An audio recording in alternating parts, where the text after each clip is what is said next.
सिमरन सोच रही थी कि हर किसी को उसका कोई ना कोई राज पता था, लेकिन आपस में उन्होंने ये राज शेयर नहीं किया था। अब इसी मौके का फायदा सिमरन उठाने वाली थी। मैं भी वही सोच रहा हूँ जो कि तुम सोच रही हो, शशांक ने सिर हिलाते हुए सिमरन से कहा। और इसे सुनकर सिमरन जम सी गई। सिमरन को शक हो रहा था कि कहीं शशांक ने सिमरन के ख्याल पढ़ तो नहीं लिए। सिमरन को ऐसा लग रहा था कि शशांक ने उसके ख्यालों को शब्दों में पिरोकर बयान कर दिया था। मुझे लगता है जब तुमने सीसीटीवी कैमरा चेक किए तो शायद तुम्हें उनमें से कोई भी इंफॉर्मेशन हाथ नहीं लगी, सिमरन ने शशांक से पूछा। इस बात की पॉसिबिलिटी है कि शायद वो सारे कैमरा हैक कर लिए गए थे। मैं अभी भी उन सब पर काम कर रहा हूँ और मुझे पता है कि मैं इस बारे में जल्द से जल्द पता लगा लूंगा।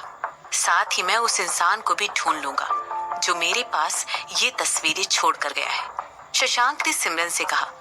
सिमरन से ऐसा कहते वक्त शशांक बहुत ही कॉन्फिडेंट दिखाई दे रहा था। इसके बाद शशांक ने अपने सामने रखे हुए लंच बॉक्सेस में से एक को उठाया। इसके बाद उसने लंच बॉक्स को सिमरन के सामने रख दिया और उसे खोलने का इशारा किया। इसके बाद उसने सिमरन से कहा, मुझे लगता है हमें इस बारे में अभी बात नहीं करनी चाहिए और पहले लंच कर लेना चाहिए। मैं तुम्हें इस बारे में अप टू डेट रखूंगा। शशांक काफी साल अकेले ही रहा था और बिजनेस के सिलसिले में उसका काफी जगहों पर आना जाना लगा ही रहता था। इसीलिए उसने काफी कल्चर से प्रभावित होकर बहुत सारे डिशेस बनाना भी सीख ली थी। आज लंच के लिए शशांक ने अपने और सिमरन दोनों के लिए ऐसा ही स्पेशल लंच बॉक्स तैयार किया था। लंच बॉक्स खोलने से पहले ही सिमरन शशांक की तरफ क्यूरियोसिटी से देखने लगी और जैसे ही सिमरन ने लंच बॉक्स खोला, अंदर रखी डिशेस को देखकर सिमरन ने चौंकते हुए एक आईब्रो ऊपर उठा ली। पूरे लंच बॉक्स में रंगों की बहार बहुत ही खूबसूरती के साथ दिखाई दे रही थी। जिस तरह से खाना उस बॉक्स में अरेंज किया गया था, साफ दिख रहा था कि उसे अरेंज करने के लिए कितनी मेहनत की गई थी। ये है तिल के साथ ग्रिल किया हुआ पनीर, शशांक ने पॉइंट करते हुए एक एक डिश के बारे में बड़ी उत्सुकता के साथ सिमरन को समझाते हुए कहा। इसके बाद उसने कहा, ये रही stir fried green vegetables, broccoli और गाजर के साथ। मुझे नहीं पता कि ये तुम्हें कितनी पसंद आएगी।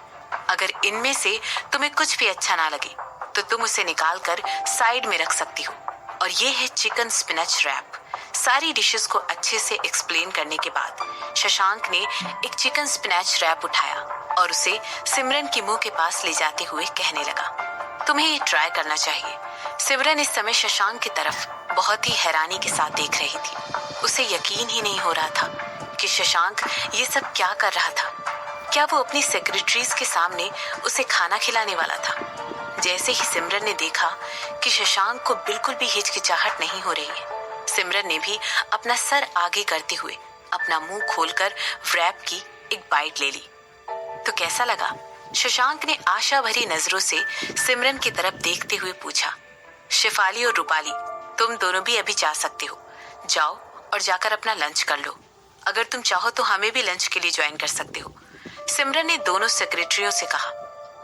ऐसा कहते हुए सिमरन बहुत ही कैजुअल थी, लेकिन असल में वो बहुत ज्यादा एम्बैरेस हो गई थी। सिमरन को खुशी हो रही थी कि इस समय उसने टर्टल नेक वाला ड्रेस पहना हुआ था, जिसकी वजह से शर्मिंदगी से लाल हुई उसकी गर्दन सबसे छुपी हुई थी। शिफाली और रूपाली दोनों ही इनविजिबल होते हुए चुपचाप बड़ी शांति के साथ शशांक के ऑफिस के एक कोने में बैठकर अपना काम कर रही थी। ऐसे में सिमरन ने उन दोनों को लंच करने का सजेशन दिया। उन दोनों ने हाँ में अपना सिर हिलाया और ऑफिस से साथ ही अपना सर नीचे करके चुपचाप निकल गई।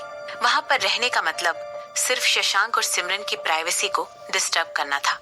अगर वो दोनों बाहर रुकती तो हो सकता है शशांक उन्हें डॉग फूड खिला देता।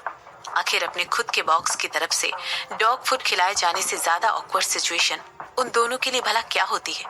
हो सकता है वहां पर रुककर शशांक और सिमरन को एक दूसरे के साथ इतना अच्छा बर्ताव करते हुए देखने के बाद दोनों को डायबिटीज भी हो सकती थी। देखा तुमने, उन दोनों को डराकर भगा दिया, सिमरन ने लंच खाना स्टार्ट करते हुए शशांक से कहा। वो तुम हो जिसने उन दोनों से यहाँ से जाने के लिए कहा, शशांक ने सिमरन को जवाब दिया। इसके बाद उसने कहा, ऐसा नहीं है कि मैं तुमसे शिकायत कर रहा हूँ, मगर मुझे लगता है तुमने शायद मेरा दिमाग पढ़ लिया था। मैं भी उन्हें यहाँ से जाने के लिए कहने ही वाला था। क्या तुम्हें नहीं लगता है हम दोनों के बीच में कुछ ज्यादा ही केमिस्ट्री है? देखो, हम दोनों सोचते भी एक जैसा ही है। सिमरन ने अपनी आंखें घुमाते हुए शशांक की तरफ देखा और फिर लंच करने लगी। जैसा कि सिमरन को एक्सपेक्टेशन थी, वो खाना उतना ही टेस्टी था जितना कि दिखाई दे रहा था। सिमरन ने ये भी नोटिस कर लिया था कि अब शशांक का मूड पहले से बेहतर लग रहा था। सिमरन को ऐसा लग रहा था जैसे शशांक के सर से कोई भारी बोझ उतर गया हो। जहां तक माइंड्स की बात है, मुझे अच्छी तरह याद है तुम पहले थोड़ी बेवकूफ हुआ करती थी, नहीं? आखिर अभी तुम इतनी इंटेलिजेंट कैसे बन गई? शशांक ने सिमरन से पूछा। हालांकि सिमरन को पता था कि शशांक सिर्फ उसे चिढ़ा रहा है, लेकिन फिर भी सिमरन ने उसकी तरफ सीरियसली देखते हुए उसे जवाब दिया। मैं इंटेलिजेंट नहीं हूँ, लेकिन मैं एक्स्ट्रा स्मार्ट हूँ और मैं एक्स्ट्रा मेहनत करके काम करती हूँ। दोनों में बहुत डिफरेंस है। शशांक ने सिमरन की बातें सुनकर हाँ में सिर हिला दिया। इंटेलिजेंट होना स्मार्ट होने से वाकई में अलग था। तो क्या तुम्हें पता चला कि किसने हमारी शादी की खबर हर जगह फैलाई है? सिमरन ने शशांक से पूछा। शायद राजवंशी फैमिली में से किसी ने ये काम किया है। शशांक ने सिमरन की बात का जवाब दिया। पद्मनी राजवंशी? सिमरन ने अपनी आईब्रोज को सिकुड़ते हुए शशांक से पूछा। हो सकता है, वैसे भी उसके फादर और मदर ने मुझसे एक मीटिंग करने के लिए रिक्वेस्ट की थी। शशांक ने सिमरन की बात का जवाब दिया। शशांक की बातें सुनकर सिमरन शांत हो गई। आखिर पद्मनी राजवंशी वो इकलौती इंसान थी जिसके पास इस न्यूज को फैलाने की हिम्मत थी। हालांकि सिमरन को उसके ऐसा करने के पीछे की वजह समझ नहीं आ रही थी और सिमरन को अच्छी तरह पता था कि उसने ये सब कुछ किसी अच्छे मकसद के लिए तो नहीं किया था। इसके बाद दोनों ने अपना लंच शांत होकर अपने अपने ख्यालों में खोए रहकर खत्म किया। जहां एक तरफ सिमरन तुषार और हेमंत रायचंद की स्कीम के बारे में सोच रही थी, वहीं शशांक सिमरन के अतीत के बारे में रूपाली ने उसे जो कुछ भी अपडेट बताया था उसे सोच सोच कर परेशान हो रहा था। इस समय शशांक सोच रहा था कि वो इकलौता इंसान जिसके पास सिमरन के बच्चे को मारने की वजह हो, वो हेमंत रायचंद की माँ के अलावा और कोई नहीं हो सकती थी। इसके अलावा वो राजवंशी फैमिली की मिसेस राजवंशी की बहुत खास दोस्त है। हो सकता है उसने अपनी फ्रेंड की मदद से उस रात उस हॉस्पिटल में काम कर रहे सारे हॉस्पिटल स्टाफ को भी हटवा दिया हो। मगर शशांक के दिमाग में एक ही सवाल बार बार उठ रहा था, क्यों? उस अजन्मे नवजात की आखिर क्या गलती थी? लंच करने के बाद सिमरन वहां बैठकर काफी देर तक काम करती रही और अपना काम खत्म करने के बाद वो शशांक का ऑफिस छोड़कर चली गई। दरअसल उसे आज नए कपड़े खरीदने के लिए शॉपिंग पर जाना था, जैसे कि उसने वहां पर सिर्फ 1 महीने तक ही रहने की तैयारी की हुई थी। इसीलिए वो अपने साथ बहुत ज्यादा कपड़े या सामान लेकर नहीं आई थी। आखिर किसने सोचा था कि वो यहाँ आकर शादी कर लेगी और यहाँ तक कि उदयपुर में सेटल डाउन होने का डिसीजन भी अचानक ही कर लेगी। तुम नए कपड़े खरीदने के लिए शॉपिंग करने जा रही हो, पर क्या मैंने तुम्हें ऑलरेडी एक वार्डरोब भरकर कपड़े नहीं दिलवाए हैं? मैं तुम्हें हमेशा। शशांक अपनी बात खत्म भी नहीं कर पाया था कि तभी सिमरन ने कहा, मुझे वो कपड़े बहुत पसंद है, मगर मुझे और भी पर्सनल सामान खरीदना है। ऐसा कहने के बाद सिमरन ने शशांक को आंख मारते हुए स्माइल किया। ओह ठीक है, शशांक ने सिमरन की बात का जवाब देते हुए कहा। शशांक सिमरन की बातों में छुपे हुए मतलब से अनजान था। इसके बाद शशांक ने अपने ड्राइवर में से एक पतला सा ब्लैक कलर का कार्ड निकाला और सिमरन को देते हुए कहा, ये तुम्हारे लिए है। मेरी सैलरी इसी कार्ड में क्रेडिट होकर आती है, तुम इसे जैसे चाहो वैसे यूज कर सकती हो। सिमरन शशांक की तरफ ऐसे देखने लगी जैसे उसे यकीन ही नहीं हो रहा हो और इसके बाद सिमरन ने शशांक को जवाब देते हुए कहा, नो थैंक्स, मेरे पास मेरा खुद का कार्ड है। मैं तुमसे पूछ नहीं रहा था, तुम मेरी वाइफ हो। ये मेरी रिस्पॉन्सिबिलिटी, खुशी और प्रिविलेज है कि मैं तुम्हें इसी तरह पैम्पर करता रहूं। शशांक ने सिमरन की बातों को बीच में ही काटते हुए कहा, इट्स ओके, मुझे ये नहीं चाहिए।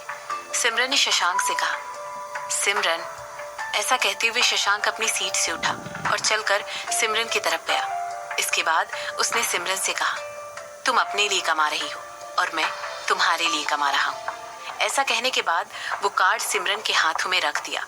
हालांकि शशांक को अच्छी तरह पता था कि उसकी वाइफ अपने लिए खुद पैसा कमाने में पूरी तरह से कैपेबल थी, मगर वो फिर भी अपनी इस सोच में बहुत ही ट्रेडिशनल था और उसे लगता था कि हर वाइफ को अपने हस्बैंड की तरफ से पैम्पर किया जाना बहुत जरूरी है। इसके अलावा उसने इतने सालों तक मेहनत करके जो कुछ भी अचीव किया था वो सब उसने सिमरन के लिए ही तो किया था।